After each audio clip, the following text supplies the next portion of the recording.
Hello everyone, hope everybody is healthy and fine. So class 11 macro economics में आज हम national income and related aggregates, right, इससे related कुछ important concepts को revise करने वाले हैं।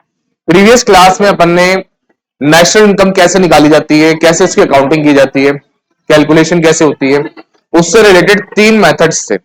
हमने एक ही क्लास में उसको समझा था, राइट। उस वाली क्लास को भी एक बार आप जरूर देखिएगा, एक बार अच्छा रिवीजन के लिए। साथ ही साथ आज की क्लास में आप नेशनल इनकम और रिलेटेड एग्रीगेट से रिलेटेड जितने भी कंसेप्ट्स हैं, जो बेसिक कंसेप्ट्स हैं फर्स्ट 4 चैप्टर्स में मैक्रो इकोनॉमिक्स में, unit, national income and related aggregates and some basic concepts, उसी को आज हम रिवाइज करने वाले हैं वन बाय वन। ओके, तो तैयार हो जाइए बेटा, अपने अपनी नोटबुक और पेन लेकर के और नोट डाउन करेंगे इसको। So first thing first, the stock and the flow concept. Now what is stock and what is flow? Stock क्या है, आइए पढ़ते हैं इसको। Stock is simply measurement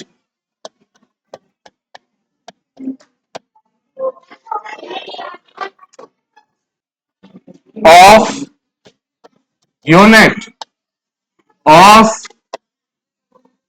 commodity।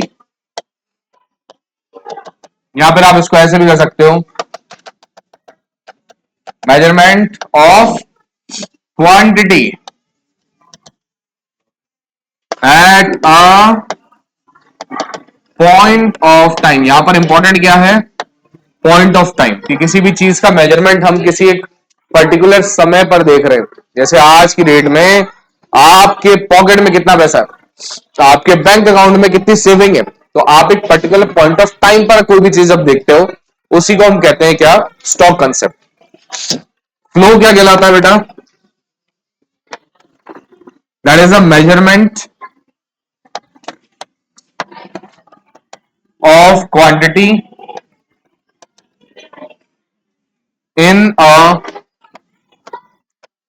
Period of time. यानी यहां पर जो क्वांटिटी मेजर की जाती है वो in a period of time measure की जाती है ना। What is period of time, that is monthly, bimonthly, ठीक है, फोर्टनाइटली, वीकली, डेली, ऐसी चीज है। जैसे हम कहें कि भाई एक पर्टिकुलर डेट को रवि जो है वो अपने अकाउंट में कुछ पैसे जमा करता है हर महीने, तो हम एक पीरियड ऑफ टाइम को रेफर कर रहे हैं, राइट। जीडीपी जो है, ग्रॉस डोमेस्टिक प्रोडक्ट, वो भी क्या है, हम मेजरमेंट करते हैं कितना प्रोडक्शन हुआ एक साल के अंदर, so in a period of time measure कर रहे हो, that is also considered as the flow concept, right. So stock and flow का कंसेप्ट क्लियर हुआ, in a period of time and at a point of time, measure difference यही है। कुछ examples भी आप इसमें ऐड कर सकते हो इसको और बेटर बनाने के लिए, राइट। क्वेश्चन हमेशा इसमें से आता ही आता है। नेक्स्ट थिंग जो आएगी आपको नेशनल इनकम में कैलकुलेट करने के लिए, that is the gross and net concept. Gross and net concept, आप कोई भी एसेट खरीद के लाए, आज से सपोज एट 20 जैन 2025 को आपने एक्टिवा खरीदी जिसकी हम वैल्यू मान लेते हैं 1,00,000 रुपीज। आज से 2 मंथ्स बाद भी क्या उसकी वैल्यू 1,00,000 ही रहेगी?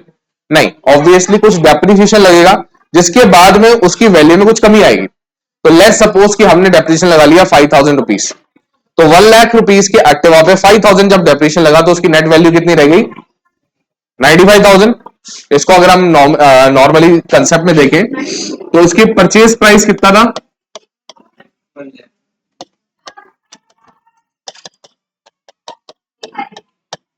ठीक है। इस पर डेप्रिसिएशन आफ्टर 2 मंथ्स अपन लगा लेते हैं, 1 ईयर लगा लो, 2 मंथ्स लगा लो, वट एवर। तो हमने मान लीजिए 5,000 डेप्रिसिएशन लगाया, तो आज इसकी जो नेट वैल्यू है बेटा वो कितनी रह गई, 1 2 3 4 5 माइनस 5,000 विच इज दी 95,000। यानी एक चीज समझ आती है कि नेट वैल्यू कब निकलती है, जब जितनी भी आपकी वैल्यू है ग्रॉस की उसमें से हम डेप्रीसिएशन को हटा देते हैं, राइट। तो हमारे लिए क्या निकल के आती है, नेट वैल्यू। और अगर हम बात करें ग्रॉस वैल्यू की तो वो कैसे निकलेगी, कि जितना भी आपकी नेट वैल्यू थी उसमें आप इसी डेप्रीसिएशन को ऐड बैक कर दीजिए। से सपोज यहां पर आपकी नेट वैल्यू कितनी आई थी, 95,000। इसमें जब आप डेप्रीसिएशन को ऐड कर देंगे तो आपके पास नेट वैल्यू आ जाएगी, राइट। तो यहां पर हमारा कंसेप्ट निकल के आता है which is gross and net concept. तो नेट कहता है एक्सक्लूडिंग डेप्रिसिएशन, ग्रॉस कहता है including depreciation. Clear with everyone? चलेंगे आगे। Next concept that is consumer goods and capital goods. Now what is consumer goods and what is capital goods? Consumer goods कौन से goods होते हैं जिन्हें हाउस होल्ड के द्वारा इस्तेमाल किया जाता है? कौन इस्तेमाल करता है? एंड यूजर कौन है इनका? इनका एंड यूजर है हाउस होल्ड। तो ये गुड कैसे है? Consumer goods. कैपिटल गुड्स, इनके एंड यूजर कौन है बेटा?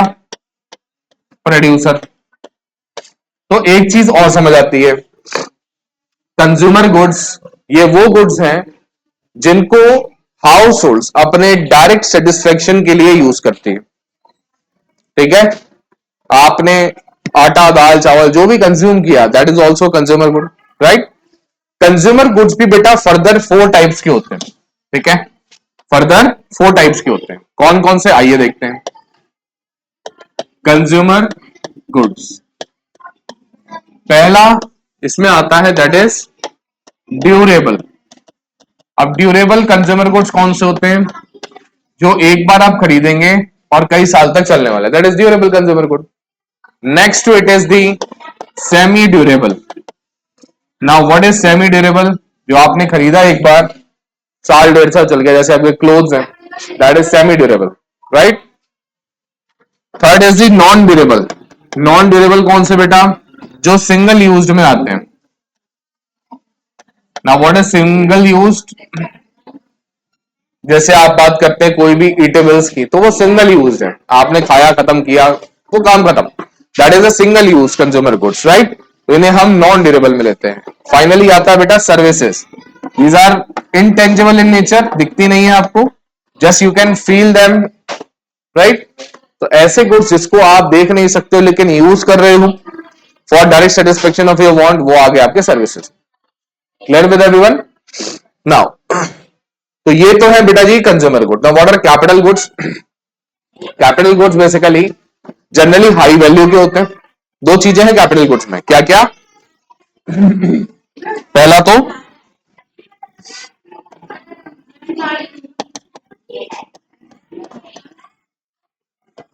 पहला क्या? Repeatedly used in the process of production. जैसे मशीनरी है, आप रिपीटेडली यूज करते हो, बार बार यूज करते हो, हर बार नई मशीन थोड़ी ना ला करते हो, राइट। तो that is the capital good. Secondly generally of high value, है ना। अब भाई लोग कहते हैं कि सर नट एंड बोल्ट है, वो भी तो आप बार बार थोड़ी ना लाते हैं, जो मशीन में लगाते हैं अपन, प्रोडक्शन होता है, ठीक है, एक ही बार इंस्टॉल किया था मशीन में लगा, वो होता है जी। अब बार बार थोड़ी ना हम नट एंड बोल्ट को चेंज करते हैं जब भी हम प्रोडक्शन करते हैं, नहीं करते। सो क्या वो भी कैपिटल गुड है? नहीं बेटा, क्योंकि कैपिटल गुड के लिए दूसरी कंडीशन क्या फुलफिल होनी चाहिए कि वो हाई वैल्यू का होना चाहिए। नट एंड बोल्ट की वैल्यू क्या होती है? Negligible value, that is why उसको हम नहीं लेते हैं कैपिटल गुड्स में। क्लियर है? Now the third concept, that is fourth concept is all capital goods are producer good. देखो ये क्वेश्चन एग्जाम में रिपीटेडली पूछा जाता है, ठीक है, हर बार आता है, और कोई भी एग्जाम हो ये रिपीटेडली पूछा जाएगा। अब जब जब ये चैप्टर का आपका टेस्ट हो, ध्यान से देखिएगा क्या कहता है। सारे कैपिटल गुड प्रोड्यूसर गुड्स तो हैं, लेकिन सारे प्रोड्यूसर गुड्स कैपिटल गुड्स नहीं है। आपको एक एग्जांपल देकर के इसको समझाना, ठीक है, बहुत सिंपल है भाई। देखो प्रोड्यूसर गुड्स हर वो गुड्स हैं जो प्रोड्यूसर के काम में आते हैं चीजों को बनाने के लिए। प्रोड्यूसर कौन है? एक ऐसा व्यक्ति, एक ऐसा पर्सन, एक ऐसी आइडेंटिटी जो रॉ मटेरियल से फिनिश गुड्स बनाती है। अब रॉ मटेरियल से फिनिश गुड्स बनाने के लिए प्रोड्यूसर दो तरीके के गुड्स के इस्तेमाल करता है। प्रोड्यूसर गुड्स, दो तरीके के गुड्स कौन कौन से बेटा जी? पहला, सेकंड। फर्स्ट गुड इसमें आता है that is the raw material. Second thing is the capital good. Right, plant and machinery. इसलिए ऐसा कहा जाता है क्योंकि capital good is actually a component of producer good. That is why all capital goods are producer goods. That is okay, ये तो है। लेकिन हर प्रोड्यूसर गुड कैपिटल गुड हो ये जरूरी नहीं है, क्योंकि there exist some producer goods also which are actually not a part of capital good, and that is the raw material. Raw material कोई कैपिटल गुड है क्या? नहीं। एक बार अगर कोई रॉ मटेरियल आपने एक चीज को बनाने में यूज कर लिया, दोबारा यूज कर सकते हो क्या? एक बार लकड़ी की आपने अगर कोई कुर्सी बना ली, चेयर बना ली, तो क्या उसको दोबारा चेयर बनाओगे? नहीं। रॉ मटेरियल एक बार यूज हो चुका है। तो रॉ मटेरियल जो है that is not a capital good, but it is a producer good. तो that is why it is said कि all capital goods are producer good, but all producer goods are not capital goods. Clear है? याद रहेगा? Okay. So next question इसी में आता है, that is the final goods and intermediate goods, right. तो कैसा हो अगर इसी कंसेप्ट को हम ही में से एक स्टूडेंट एक्सप्लेन करे आकर के। So let's call upon one of our students, Nikhil. Nikhil Saini, ठीक है, आप आकर के इसको एक्सप्लेन करेंगे बेटा। तो final goods and intermediate goods, final goods वो होता है जो अपनी प्रोडक्शन की बाउंड्री लाइन को क्रॉस कर चुके होते हैं, जैसे कि वो अपने टी शर्ट्स और टेबल्स और ऐसे आयरन वाइज। और इंटरमीडिएट गुड्स वो गुड्स होते हैं जो अपने ना प्रोडक्शन की बाउंड्री लाइन को क्रॉस नहीं करा होता है। उसके एग्जांपल है कॉटन, वुड, और उनके कुछ डिफरेंसेस भी है। वो डिफरेंसेस है, intermediate goods are the raw material which produce to final goods, production of final goods, और final goods ready to be use by the final consumer. ये जो होता है ये अभी है ना रेडी नहीं हुए होते, बने नहीं होते हैं यूजर के लिए, यूज करने के लिए। और फाइनल गुड्स जो होता है वो पूरी तरह से तैयार हो चुके हैं ताकि उनको उनका फाइनल यूजर यूज कर ले। They are still at the production stage. जो इंटरमीडिएट गुड्स होता है वो अपनी प्रोडक्शन की स्टेज पर होते हैं, पर जो फाइनल गुड्स होता है वो अपनी प्रोडक्शन की स्टेज को क्रॉस कर चुके होते हैं। और जो इंटरमीडिएट गुड्स होते हैं उनकी वैल्यू जीडीपी में कैलकुलेट नहीं करी जाती, और जो फाइनल गुड्स होता है उनकी वैल्यू जीडीपी में कैलकुलेट करी जाती है। Very good Nikhil, very good. तो जैसा कि आपने देखा कि भाई निखिल ने कितना अच्छा इसको एक्सप्लेन किया। यस डेफिनेटली, फाइनल गुड्स कौन से गुड्स हैं? ये वो गुड्स हैं जो boundary line of production cross कर चुके हैं, मतलब ऐसे गुड्स जिन्हें तैयार है भाई, रेडी के लिए, रेडी है किसके लिए? यूज करने के लिए, राइट। तो उन्हें हमने बोल दिया क्या? Final goods. सेकंड कौन से? Intermediate goods. इंटरमीडिएट गुड्स मतलब वो गुड्स जिनको हम प्रोसेस ऑफ प्रोडक्शन में यूज करेंगे, अभी उनमें वैल्यू एडिशन होना बाकी है, अभी आप उसको यूज नहीं कर सकते। That is the intermediate goods. Clear with everyone, right? कितना अच्छा एक्सप्लेन किया बच्चों ने। So yes definitely there can be various examples. आप शुगर के एग्जांपल ले सकते हैं, आप बेकर है, बेकर के लिए फ्लेवर्स जो वो ऐड करता है कुकीज में, राइट, फ्लोर जो वो यूज करता है, ये सब चीजें क्या है? सब इंटरमीडिएट गुड्स हैं। और फाइनल जो आइटम निकल के आई that is cookies, that is an final good, right. Yes, so कैसा रहे अगर एक next concept circular flow model of income, ये भी हम किसी एक स्टूडेंट के द्वारा ही समझे तो, right. So let's call upon our next student, that is Bhumika. So Bhumika please, concept of circular flow of income ये हमें एक्सप्लेन कीजिए बेटा। So circular flow of income. Now there we are explain circular flow of income. There are two sectors, households and producers. Household, जब households producer में जाएगा तो वो land, labour, capital and entrepreneurship को देगा। और जब प्रोड्यूसर हाउसहोल्ड में जाएगा तो उसमें लैंड के बदले रेंट, लेबर के बदले वेजेस, कैपिटल के बदले इंटरेस्ट और एंटरप्रेन्योर के बदले प्रॉफिट। हाउसहोल्ड ये owner of factor of production है।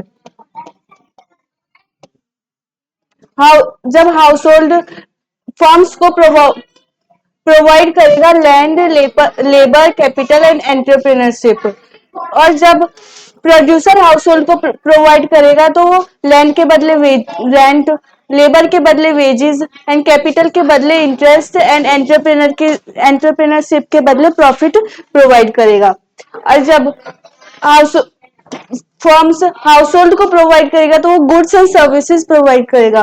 और जब हाउस होल्ड फर्म्स को प्रोवाइड करेगा तो वो कंजप्शन एक्सपेंडिचर प्रोवाइड करेगा, और हाउस होल्ड फर्म्स को प्रोवाइड करेगा तो उसे कहते हैं रियल फ्लो।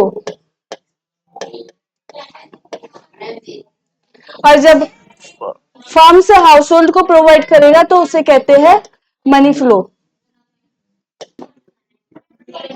और जब हाउस होल्ड का जब land, labour, capital and entrepreneurship जब फर्म्स को प्रोवाइड करेगा तो उसे रियल फ्लो कहते हैं। और जब फर्म से हाउस होल्ड को प्रोवाइड करेगा तो उसे मनी फ्लो कहते हैं, तो उसे मनी फ्लो कहते हैं। और जब फर्म से हाउस होल्ड को प्रोवाइड करेगा गुड्स एंड सर्विसेज तो उसे रियल फ्लो ऑफ इनकम कहते हैं। और जब हाउस होल्ड से फर्म्स को प्रोवाइड करेगा कंजप्शन एक्सपेंडिचर तो उसे मनी फ्लो कहते हैं।